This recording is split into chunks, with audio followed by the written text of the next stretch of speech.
Mister gold கடலை எண்ணெய் தான் வாங்குறேன். ஏன் தெரியுமா? சாதாரண ஆயிலை விட சமையல் டேஸ்டாவும் இருக்கும், ஹெல்தியாவும் இருக்கும். அம்பேத்கர் அகாடமி நடத்தும் மாநில அளவிலான போட்டித் தேர்வர்களுக்கான 50 லட்சம் மதிப்புள்ள அங்கீகார மேடை.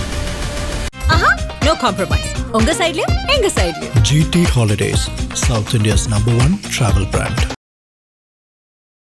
உலகமெங்கும் பறந்து வாழ்ந்து கொண்டிருக்கும் இனிய தமிழ் உறவுகளுக்கு இந்நேரத்து வணக்கங்கள்.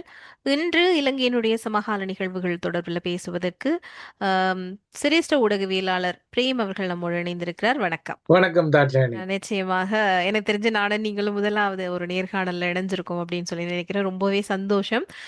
இந்த நேர்காணல் சிறப்பாக அமையணும் அப்படின்றது என்னுடைய பிரார்த்தனைகளும் கூட. முதலாவது இப்ப சமகாலத்துல இலங்கையில நடந்து கொண்டிருக்கிற கைதுகள் அல்லது அதை தாண்டி சில பெரிய பெரிய தலைகளை எல்லாம் வீட்டில இருந்து அப்புறப்படுத்துற பல விஷயங்கள் எல்லாம் பாக்குறதுக்கு கொஞ்சம் மனசுக்கு குளிர்வா இருக்கு அப்படின்னு சொல்லி தமிழ் தேசிய தளத்துல இயங்குறவங்க அல்லது தமிழ் தேசிய ஆதரவாளர் நிலைப்பாட்டில் இருக்கிறவங்க சொல்ல மனதுக்கு இதமான நிகழ்ச்சி அப்படின்னு சொல்லி பார்த்தாலும், முக்கியமாக முன்னாள் மீன்வளத்துறை அமைச்சர் டக்ளஸ் தேவானந்தாவினுடைய இந்த கைதினுடைய உண்மையான பின்னணி அப்படின்றது என்ன? உண்மையில் நீங்கள் கூறியது போல இது ஒரு பழைய விடயத்தை தான் இப்பொழுது அவர்கள் புதிதாக காட்டி இந்த கைதை செய்திருக்கின்றார்கள். ஆனால் உண்மையில் இப்பொழுது நீங்கள் பார்த்தீர்கள் என்றால் அனுகுமார திசாநாயக்க அரசாங்கம் சில சவால்களை சந்திக்கின்றது. ஏனென்றால் அது பரப்புரைகளில் சொல்லிக் கொண்ட அளவுக்கு அந்த ஆட்சி நல்லாட்சியாக வழங்க அதற்கான வாய்ப்புகள் இதுவரை இல்லை. ஆனால் ஒரு எதிர்பார்ப்பு இருந்தது. அந்த எதிர்பார்ப்பை அனுகுமார அரசாங்கம் பூர்த்தி செய்யவில்லை என்கின்ற அந்த மனக்குறை தற்போது மக்கள் மத்தியில் அதிகமாக வருவதால் வேறு வழியின்றி அரசாங்கமும் தனது தரப்பில் எதிர்வினைகளை செய்ய வேண்டியதாக இருக்கிறது. குறிப்பாக தித்வா சூறாவளியை கையாண்ட விதம், இல்லை என்றால் அந்த சூறாவளி குறித்த முன்னெச்சரிக்கைகளில் அரசாங்கம் கோட்டை விட்டதான ஒரு விமர்சனம் இருக்கிறது. இப்போது அவசர கால சட்டமும் நீடிக்கப்பட்டிருக்கிறது. நேற்று அதனை மீண்டும் நீடித்திருக்கிறது. ஆகையால் அரசாங்கத்தை பொறுத்தவரை முன்னர் எவற்றையெல்லாம் தவறு என முன்னே ஆட்சி காலங்கள் இருக்கும்போது எதிர்கட்சியாக இருந்து ஜேவிபியினர் முழக்கமிட்டார்களோ, இப்போது அதே தவறுகளை அவர்கள் செய்வதாக எதிர்கட்சியினர் அவர்கள் ஒரு பிடிபிடிக்கும் போது இவ்வாறான சில விடயங்களை திசை திருப்ப வேண்டிய ஒரு நோக்கம் இருக்கின்றது. குறிப்பாக அரச தரப்பு அமைச்சர்கள் மற்றும் அரசு தரப்பின் ஊழல்கள் குறித்து இப்பொழுது படிப்படியாக ஊடகங்களில் செய்திகள் வரும் பொழுது ஊடகங்களை கட்டுப்படுத்த வேண்டிய ஒரு நோக்கம் அரசாங்கத்திற்கு. ஆனால் இந்த ஊடக அடக்குமுறை குறித்து வாய்களியே கத்தியது கடந்த கால அரசாங்கங்களும் இதே எதிர்கட்சி தான். ஆகையால் இப்பொழுது தனக்கு தலையீடு வந்தால் தெரியும் என்பது போல அரசாங்கம் இப்போது இந்த அரசாங்கம் என்ற வகையில் ஜேவிபியினர் சவால்களை சந்திக்கின்றார்கள். அதற்காக சில காய்களை அவர்கள் நகர்த்தும் வகையில் அந்த நகர்த்தல்களில் ஒன்றாக இந்த கைதுகள் வருகின்றன. ஆனால் இதில் முக்கியமான விடயம் என்னென்றால் அனுகுமார திசாநாயக்காவை பொறுத்தவரை அவர் தனியே இந்த அரசாங்கத்தின் சுமையை சுமக்கின்றார். ஆனால் அவரது தோழர்கள் அவருக்கு அந்த சுமையை பகிர்வதாக தெரிவதில்லை. அதாவது அவரது சுமையை குறைப்பதாக தெரியவில்லை. மாறாக அவர்களை உபத்திரவமாக மாறுவதால் இவ்வாறான சில நகர்வுகளை அரசாங்கம் செய்யத்தான் வேண்டி இருக்கின்றது. அதன் அடிப்படையில் தான் டக்ளஸ் தேவானந்தா போன்றவர்கள் கை வைக்கப்பட்டிருக்கின்றார்கள். நிச்சயமா. இப்போ இந்த டக்ளஸ் தேவானந்தாவினுடைய கைதுல குறிப்பாக அவருடைய துப்பாக்கி ஒன்று 2019ஆம் ஆண்டிலேயே காணாமல் போய்விட்டது, அல்லது அதுக்கு என்ன நடந்ததுன்னு தெரியாது அப்படின்ற ஒரு முனைப்போடு தான் ஒரு புள்ளியோடு தான் இந்த தேடுதல்கள் அல்லது அவருக்கான கைதினுடைய ஆரம்ப புள்ளி அமைந்திருக்கிறது. 2009ஆம் ஆண்டு யார் சிஐடி ஆபீசர்ஸா இருந்தார்களோ அதே அரசு இயந்திரம் தான் இப்போதும் இருக்கு. இவ்வளவு காலமும் அப்ப என்ன செய்தார்கள் அப்படின்ற ஒரு கேள்வி இருக்கு இல்லையா? இப்போ துப்பாக்கி ஒன்று, அதுவும் அரசாங்கத்தால அந்த கொடுக்கப்பட்ட ஒரு துப்பாக்கி பாதாள உலக குழு பயன்படுத்துற அளவுக்கு போயிருக்குன்னு சொன்னால் இத்தனை ஆண்டுகளும் என்ன செய்தார்கள்? இந்த கேள்விக்கான பதில் அப்படின்னு சொன்னா எப்படி பாக்குறது? இல்ல, இது உண்மையில் அது அரச தரப்பு என்றால் இன்று டக்ளஸ் தேவானந்தா குறிவைக்கப்பட்டிருந்தாலும் டக்ளஸ் தேவானந்தாவின் கடந்த காலம் அவர் அரசாங்கங்களோடு சேர்ந்து இயங்கியவர், ஒரு பராமிலிட்டரியாக இயங்கியவர் என்ற விமர்சனத்தை உள்ளூரில் அவரது அரசியல் எதிர்ப்பாளர்கள் மாத்திரமல்ல அனைத்துலக ரீதியில் மனித உரிமை அவாதிகள், மனித உரிமை அமைப்புகள் எல்லாம் முன்வைத்திருக்கின்றன. அனைத்துலக மன்னிப்பு சபை முதல் ஜஸ்மின் சூகாவின் மனித உரிமை அமைப்பு வரை இந்த குற்றச்சாட்டுகள் இருக்கின்றது. எவ்வாறு கருணா கிழக்கில் ஒரு பராமிலிட்டரியை இயக்கினாரோ அதற்கு முதலே வடக்கில் டக்ளஸ் தேவானந்தா ஒரு துணை இராணுவ குழுவை இயக்கினார் என்பது வெளிப்படையான ஒரு விடயம். ஆனால் இந்த துணை இராணுவ குழுவை இயக்கியது அரசாங்கம் என்பதும் வெளிப்படையான விடயம், குறிப்பாக இராணுவம் என்பதும் வெளிப்படையான விடயம். ஆகையால் நீங்கள் டக்ளஸ் தேவானந்தாவின் கடந்த காலம் நீண்டது. இப்போது திடீரென ஒரு துப்பாக்கியை மையப்படுத்தி சொல்வது நீங்கள் கூறியது போல அரசாங்கத்தின் அந்த இந்த கையாளாகத்தன்மையை குறிப்பாக இந்த சிஐடியினர் இல்லையென்றால் ஸ்ரீலங்கா பாதுகாப்பு தரப்பின் அந்த விடயத்தை காட்டுகின்றது. ஏனென்றால் 2001ஆம் ஆண்டு டக்ளஸ் தேவானந்தா தரப்புக்கு ஸ்ரீலங்கா ராணுவம் ஆயுதங்களை வழங்கியிருந்தது. அந்த ஆயுதங்களில் ஒன்று பாதாள உலக முகமான மாகந்துருதி மதூஸுக்கு டக்ளஸ் தேவானந்தாவால் வழங்கப்பட்டதாகத்தான் கூறப்படுகின்றதா. மதூஸ் 2020 கொல்லப்படுகின்றார். அது ஒரு மர்மமான பின்னணியில் கொல்லப்படுகின்றார். அதன் பின்னர் அந்த துப்பாக்கி அவரது குழுவில் உள்ள ஒரு பாதாள முகத்திடம் சென்றதாகவும் அதுதான் நீங்க சொல்லுவோம் அந்த காலப்பகுதியாக இருக்கிறது 2019. ஆகையால் இது ஒரு பழைய விடயம். இவ்வளவு நாளும் ஏன் இந்த ஆயுதங்களுக்கு ஆடிட் செய்யப்படவில்லை, இல்லை என்றால் அது உரிமம் வழங்கப்பட்ட ஆயுதங்கள் என்றால் அதனை உரிமம் வழங்கப்பட்ட ஆயுதங்கள் பாதுகாப்பாக இருக்கின்றதா என்பதை உறுதிப்படுத்த வேண்டியது பாதுகாப்பு அமைச்சின் விடயம். ஏனென்றால் இந்த ஆயுதங்கள் டக்ளஸ் தேவானந்தா தரப்பிடம் கையளிக்கப்பட்ட போது டாக்குமெண்ட் அவரிடம் ஒப்பம் வேண்டப்பட்டதாக கூறப்படுகின்றது. இது ஆயுதங்கள் தவறான வழியில் பயன்படுத்தப்பட மாட்டாங்க, உறுதிமொழி வாங்கப்பட்டதாகலாம் கூறப்படுகின்றது. கையெழுத்து வாங்கப்பட்டதாலாம் எனக்கு இன்னொரு கேள்வியும் இருக்கு இதுல. என்ன அப்படின்னு சொன்னால், ஒரு நாடாளுமன்ற உறுப்பினரா இருக்கும் போது அவருக்கு பாதுகாப்புக்கு ஒரு துப்பாக்கி கொடுக்கறது அப்படின்றது ஓகே. ஆனால் எதற்கு 20 துப்பாக்கிகள்? அந்த 20 துப்பாக்கிகள் கொடுக்க வேண்டிய தேவை முன்னைய கால அரசுக்கு எதுக்கு வந்தது? இல்லை, ஏனென்றால் அப்பொழுது போர் மிக தீவிரமாக இடம்பெற்ற காலத்தில் அவர்களுக்கு விடுதலை புலிகளை அழிப்பதற்கு ஒரு துணை இராணுவங்களும் வடக்கில் தேவைப்பட்டது. குறிப்பாக அந்த ஆதரவாளர்கள் பலவரை கையாள்வதற்கு இராணுவத்துக்கு தேவைப்பட்டது. ஆகையால் அவர்கள் ஒரு துணை இராணுவ குழு என்ற அடிப்படையில் அவர்கள் சகட்டு மணிக்கு நீங்கள் கூறுவது உரிமம் துப்பாக்கிகள், உரிமம் வழங்கப்படாத எத்தனையோ துப்பாக்கிகள் யார் யாரிடம் இவ்வளவு கையளிக்கப்பட்ட என்பது தெரியாது. ஆகையால் இது முன்னைய விடுதலை புலிகளை உடனான போரில் அவர்களுக்கு யார் யார் உதவ தலைப்பட்டார்களோ அவர்களுக்கு எல்லாம் சகட்டு மேனிக்கு ஆயுதங்கள் வழங்கப்பட்டது. கடந்த காலத்தில் கண்கூடாக கண்டபடி அது வடக்கில் என்றான கிழக்கில் என்றான எல்லாரும் இப்பொழுது தமிழ் தேசிய அரசியல்வாதிகளாக காட்டிக் கொள்பவர்கள் பங்கெடுத்த ஆயுத குழுக்கள் உள்ளடங்களாக இது கசப்பாக இருந்தாலும் இதுதான் யதார்த்தம் இல்லையா? இது கடந்த காலத்தில் உங்களுக்கு தெரியும், வவுனியாவில் யார் இயங்கினார்கள், இராணுவத்துடன் இணைந்து யாழ்ப்பாணத்தில் யார் இயங்கினார்கள், கிழக்கில் யார் இயங்கினார்கள்.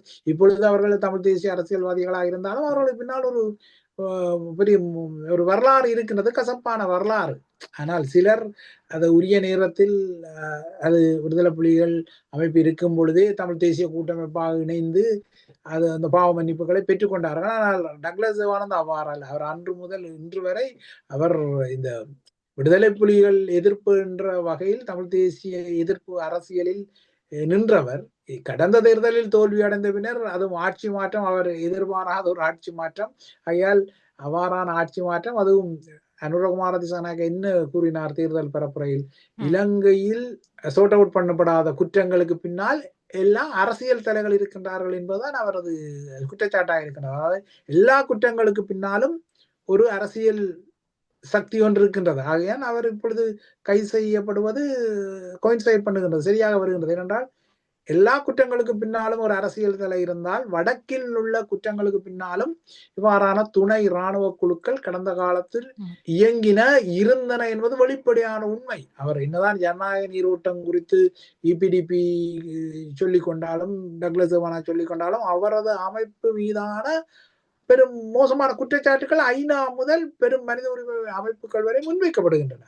அதனால் அவற்றுக்குரிய விடைகள் எல்லாம் வழங்கப்பட வேண்டும். பல படுகொலைகள், கடத்தப்பட்டு காணாமலாக்கப்பட்ட சம்பவங்கள், பணைய தொகை கோரி கடத்தப்பட்ட சம்பவங்கள், பல இபிடிபி மீது குற்றம் சுமத்தப்பட்ட ஒரு விடயங்கள். ஆனால் அவ்வாறான குற்றங்கள் சுமத்தப்பட்ட அதே அமைப்பை தான் சந்திரிகா முதல் ராஜபக்ஷ வரை தங்களது அரசாங்கத்தில் ஒரு பங்காளியாக சேர்த்துக் கொண்டார்கள், அமைச்சு பொறுப்புகளை வழங்கி கொண்டார்கள். ஆகையால் தமிழ் மக்களின் தேசிய பிரச்சனையை கையாள்வதில் அவர்களுக்கு அப்போது இந்த கருவி தேவைப்பட்டது, இப்போது தேவைப்படவில்லை. ஆகையால் இந்த மாபியாக்களின் பின்னணியில் இந்த விடயங்கள் கிளறப்படுகின்றன. இது என்னவென்றால், எப்போதுமே பெருந்தேசியவாதத்திற்கு நீங்கள் என்னதான் இனிப்பாக எவ்வளவுதான் உதவிகளை வழங்கினாலும் கருவேப்பிலை போல என்றோ ஒரு நாள் தூக்கி எறியப்படுவீர்கள் என்பது இப்பொழுது அந்த கசப்பான உண்மையை இப்போதாவது உள் இருக்கும்போது டக்ளஸ் தேவானந்தா அவர்கள் புரிந்து கொள்வதற்கு ஒரு சந்தர்ப்பம் வந்திருக்கின்றது என்று சொல்ல முடியும்.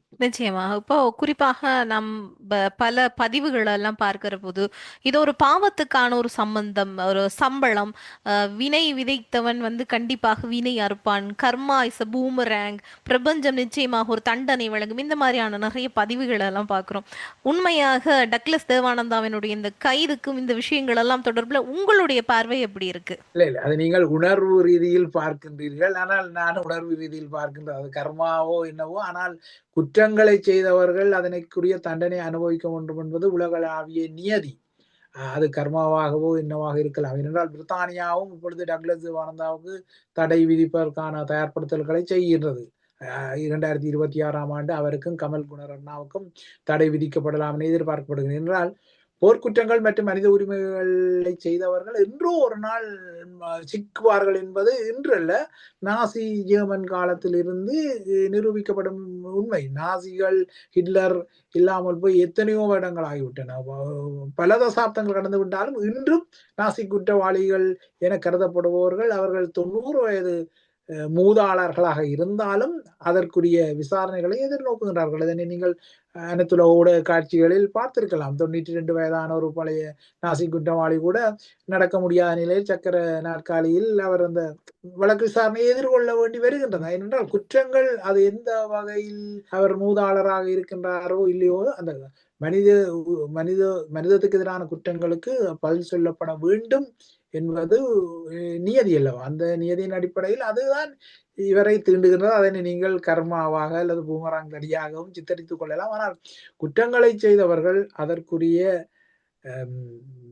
விலையை நீதியின்பால் செலுத்தித்தானா வேண்டும். அது உள்ளூரில் என்றால் அனைத்துலக அரங்கில் என்றால். நிச்சயமாக. குறிப்பாக வந்து டக்ளஸ் தேவானந்தா மேல பயங்கரவாத தடை சட்டத்தின் கீழான வழக்கு பதிவுகள் இருக்கு. அதே போல அவனுடைய தடுப்பு காவல் 72 மணி நேரங்களாக இருந்து இப்போ 11 நாட்களுக்கு மேலதாக அதை வந்து நீட்டிப்பு செய்திருக்கிறார்கள். இதற்கு பின்னணியில இவர் விடுதலை ஆகி விடுவார், இப்போ வெள்ளிக்கிழமைக்கு பிறகு கைதானவர் எப்படியும் திங்கட்கிழமை விடுதலை ஆகி விடுவார் அப்படின்ற மாதிரி பேச்சுக்கள் எல்லாம் எழுந்த நிலையில் இவர் இந்த வழக்கில் இருந்து தப்பிப்பதற்கான வாய்ப்புகள் இருக்கா?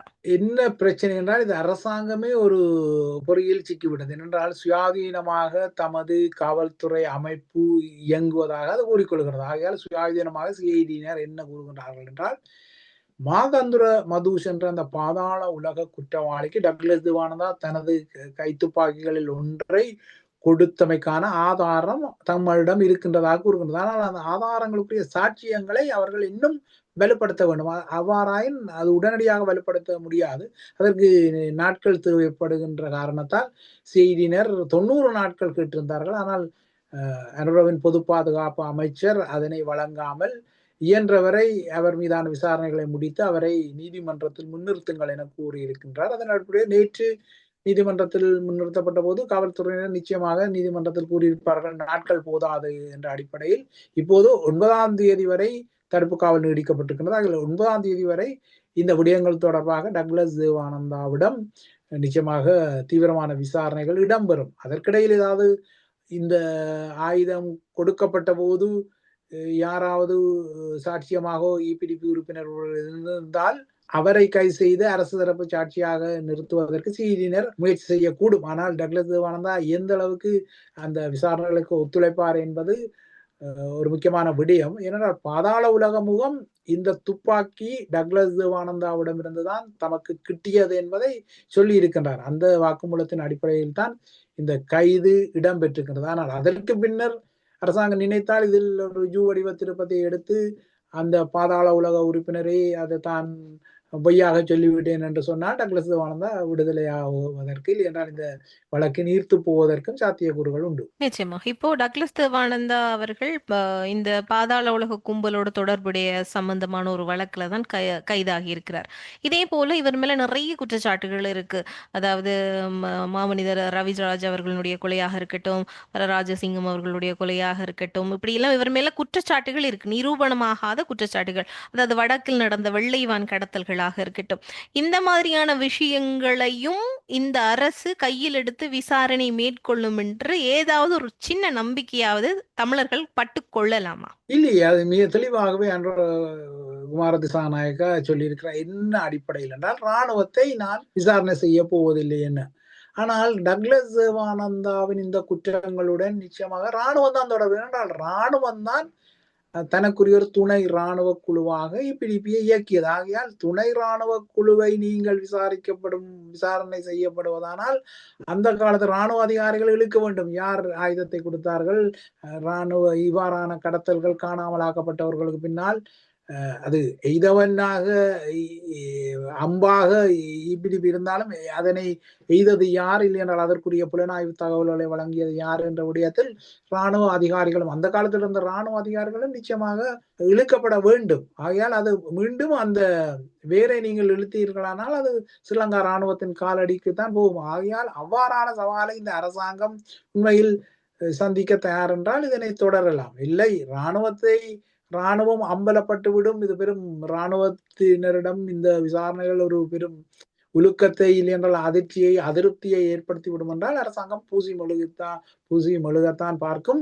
தனியே இபிடிபினர் செய்த சில குற்றங்களை மாத்திரம் முன்னிலைப்படுத்தி மீதியை அது தந்திரோபாயமாக மறைக்க பார்க்கும். ஏனென்றால் நீங்கள் கூறியபடி பல குற்றச்சாட்டுகள் இவர்கள் மீது வைக்கப்பட்டிருக்கின்றது. சில குற்றச்சாட்டுகள் ஆதாரபூர்வமான, உதாரணமாக தேர்தல் காலத்தில் தீவு பகுதிக்கு தமிழ் தேசிய கூட்டமைப்பினர் சென்ற போது அங்கு இபிடிபியினர் செய்த துப்பாக்கி பிரயோகம், அதில் 2 கொல்லப்பட்டது, மாவிசை நாகராஜா காயமடைந்தது, சிவாஜிலிங்கம் காயமடைந்தது போன்றவையெல்லாம் நிரூபிக்கப்பட்ட விடயங்கள். அதில் இபிடிபியினர் நேரடியாக குற்றவாளிகள் என நிரூபிக்கப்பட்ட விடயம் நீதிமன்றத்தில். அதே போல ஊடகர் நிமலராஜன் கொலையில் ஏன் அவர் கொல்லப்பட்டார் என்றால் அவரது எழுத்துக்கள் தேர்தல் காலத்தில் இபிடிபியினர் வாக்கு மோசடிகளை செய்தார்கள், இல்லை என்றால் மிரட்டினார்கள் என்கின்ற ஆக்கங்களை நிமலராஜன் வெளிக்கொண்டதால் தான் அவர் கொல்லப்பட்டார். அது ஊரடங்கு நேரத்தில் உயர் பாதுகாப்பு வலயத்துக்குள் வைத்து அந்த கொலையுடனும் இபிடிபியினர் பேசப்படுகிறார்கள். ஏனென்றால் பிரித்தானியாவில்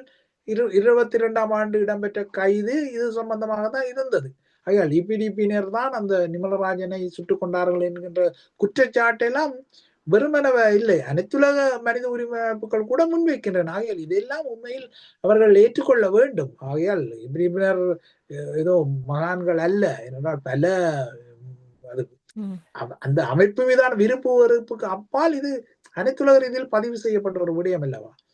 அதனால்தான் பிரித்தானியாவும் அவரை இப்பொழுது ஏன் டக்ளஸ் தேவானந்தாவுக்கு தடை விதிக்க தயாராகின்றது காரணம் இல்லாமல் இல்லை.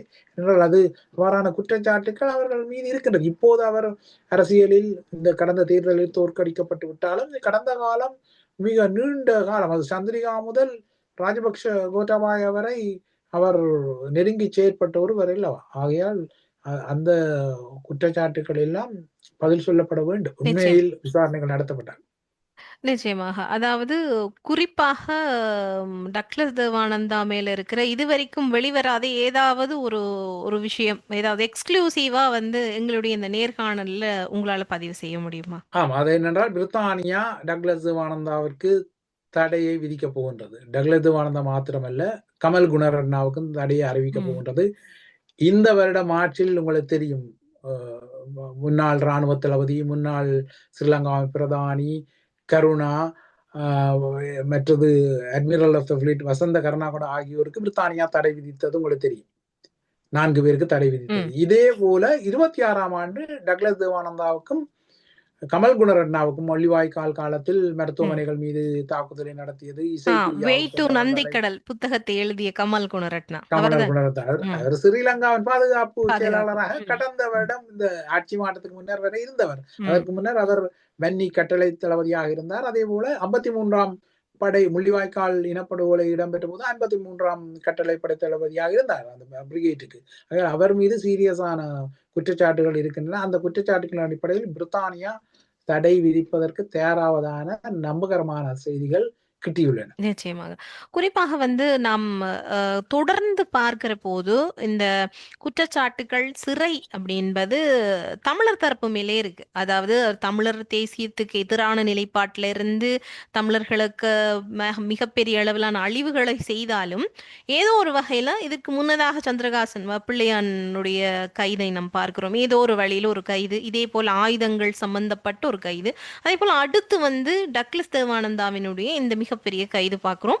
குறிப்பாக மஹிந்த ராஜபக்ஷவினுடைய ஆட்சி காலத்தில் அவர்களோடு இணைந்து செயற்பட்ட தமிழ் தரப்புகள் அல்ல தமிழ் ஒட்டுக்குழுக்கள் என்ன சொல்லலாம், அவர்களுடைய கைதுகள். அடுத்து இந்த வரிசையில இன்னொரு ஆள் நிக்கிறாரு, அவருக்கான கைதுக்கு வாய்ப்பு இருக்கா இல்லையா? கருணா. இல்லை, கருணா ஏற்கனவே அனைத்துலக ரீதியில் தடை செய்யப்பட்ட ஒருவர்.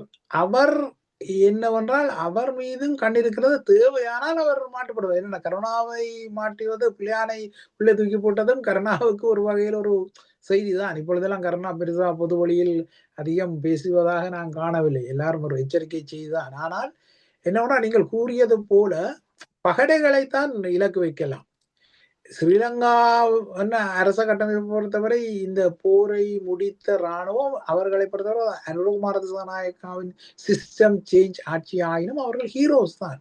ஆகையால் அவர்களில் கை வைக்க மாட்டார். அது அனுரகுமார திசாநாயக்கா மிக தெளிவாகவே கூறியிருந்தார். அந்த போர் குற்றங்கள் என்ற அடிப்படையில் எந்த ஒரு இராணுவ அதிகாரி மீதும் தமது அரசாங்கம் விசாரணைகளை நடத்தாது என்பதை மிக தெளிவாக சொல்லிவிட்டார். ஆகையால் அந்த ஹீரோஸில் அவர்கள் கை வைக்க தயாராக இல்லை. இவ்வாறான அந்த எடுபடிகள் என்றால் பகடைகள், அதுவும் நீங்கள் கூறியது போல தமிழர்களாக இருந்தால் அவர்களை உருட்டுவது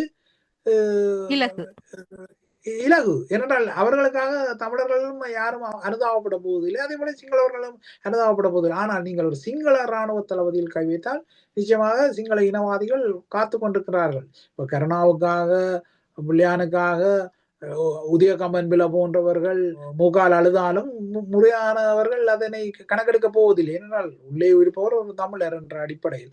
அதனால் சொல்றேன், எப்பொழுதுமே கோடாரி காம்புகளால் செய்யப்படுபவர்கள் இறுதியில் அவர்களாலேயே கருவேப்பிலையாக தூக்கி எறியப்படுவார்கள். ஆனால் அந்த பட்டறிவை என்னதான் அமைச்சராக உலா வந்தாலும் 25 வருடங்களுக்கு மேலாக ஸ்ரீலங்கா அரசாங்கங்களுக்கு உதவி செய்தாலும் என்று பாருங்கள், டக்ளஸையும் விலங்கு போட்டு கொண்டு போகும் காட்சிகள் எல்லாம் வருகின்றது அல்லவா?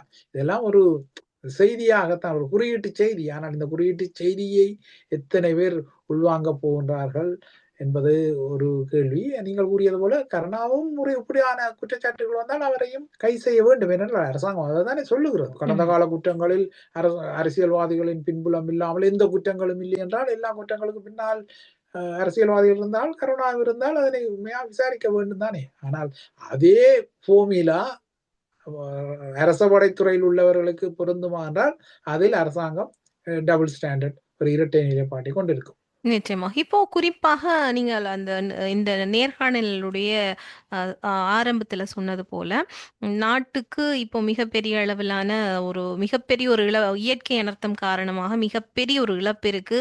அதை ஈடு செய்ய வேண்டிய ஒரு மிகப்பெரிய தருணத்துல என்பிபி அரசாங்கம் இருக்கிற பட்சத்துல இந்த மாதிரியான விஷயங்களை, குறிப்பாக தமிழர் தரப்புல இருக்கிற இந்த மாதிரியான காய்களை என்பிபி அரசு தூக்கி நகர்த்துவதற்கான முக்கிய காரணம் என்னவாக இருக்கிறது? இப்போ இந்த தேவை என்ன இருக்கு? இதுக்கு பின்னால் ஏதோ ஒரு அரசியல் இல்லாமல் இது நகர்த்தப்படாது. தமிழர் தரப்புல இருக்கிற இப்படியான விஷயங்கள், தவறுகள் செய்தவர்களை தேடி பிடித்து போடுகின்ற ஒரு விஷயங்கள் நகர்த்தப்படுது. அதுவும் இந்த பெரிய அனர்த்தம் நடந்ததுக்கு பிறகுண்டா அதுக்கு பின்னணியில இருக்கிற அரசியல் காய் நகர்த்தல் என்ன? இல்லை, இந்த அரசியல் காய் நகர்த்த நீங்கள் ஒன்றாக திரண்டு விடக்கூடாது என்பது மிக தெளிவாக இந்த அரசாங்கம் விரும்புகின்றது. நீங்க பார்த்தீர்களானால் மிக மோசமாக இந்த அரசாங்க காலத்தில் தான் மிக மோசமாக தமிழர்களின் அரசியல் மலினப்பட்டிருக்கின்றது. மிக மோசமான மொழியாடல்களை எல்லாம் இப்பொழுதுதான் பார்க்கின்றோம்.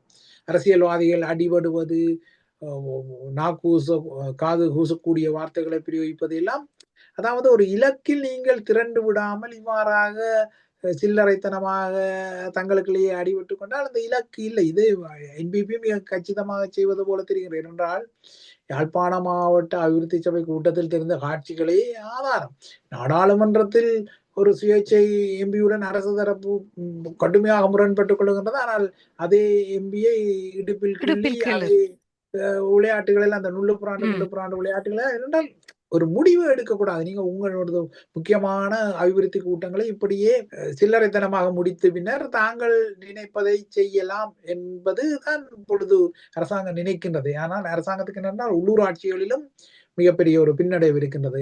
உள்ளூராட்சிகளின் பாதுகாப்புகள் தொடர்ந்து தோற்கடிக்கப்பட்டு வருகின்றன. ஆனால் அதனால் அரசாங்கத்திற்கு எந்த பாதிப்பும் இல்லை என்றாலும் அரசாங்கம் நினைத்தபடி மக்களின் அந்த மனங்களை இதுவரை வெல்லவில்லை. ஆனால் அதற்காக வீழ்ச்சி என்று நான் சொல்ல மாட்டேன். ஆனால் நினைத்தபடி அதனை நகர்த்தாதபடியால் இவ்வாறான சில தமிழர்களின் அரசியலை ஒரு திரள் நிலையில் வரவிடாத வகையில் சில நகர்வுகளை அரசாங்கம் செய்கின்றது. ஏனென்றால் நீங்கள் ஒரு இலக்கில் இருக்கக்கூடாது, அதாவது எல்லாவற்றையும் குழப்பி விடுவது, அதற்காக சில பகடைகளை கூட அது களமிறக்கி இருக்கலாம். அதனால்தான் எப்போதும் இல்லாத அளவுக்கு தமிழர்களின் அரசியல் மெல்லினப்பட்டு போய் கிடக்கின்றது. நீங்களே பார்க்கலாம் அன்றாட காட்சிகள். நாங்கள் அதுக்கு அப்பம் என்றால் புட்டு காட்ட வேண்டுமா என்ன? இலங்கையினுடைய தமிழ் அரசியல் தலைமைகள் அல்லது தளங்கள் அப்படி என்பது எப்பவுமே பார்ப்பதற்கு தலைவர்கள் மாதிரியான பல விஷயங்களை நம்ம இதுவரை காலமும் பார்த்திருக்கிறோம். ஆனால் நீங்க சொல்றது போல வார்த்தை பிரயோகங்களாக இருக்கட்டும், நடவடிக்கைகளாக இருக்கட்டும், யார் யாரை எப்படி கொச்சை தமிழில் திட்டுவார்களோ அப்படின்ற அளவுக்கு யோசிக்கிற அளவுக்கு ஒரு வார்த்தையை பேசுறது கூட அவ்வளவு யோசனையாக இருக்கிறது. இப்படித்தான் இன்றைய இலங்கை தமிழ் அரசியல் தலைமைகளினுடைய நிலவரம் போக்குகள் இருக்கு. தொடர்ந்தும் நிறைய விஷயங்கள் பேசுவோம். சமகால நிகழ்வுல டக்ளஸினுடைய கைது, அதுக்கு பின்னதாக இருக்கிற மிகப்பெரிய அரசியல் தந்திரம் என்ன அப்படின்பது தொடர்பில் பல விஷயங்கள் பேசியிருந்தோம். இந்த நேரத்துக்கும் நேர்காணலுக்கும் உங்களுக்கும் ரொம்பவே நன்றி. நன்றி.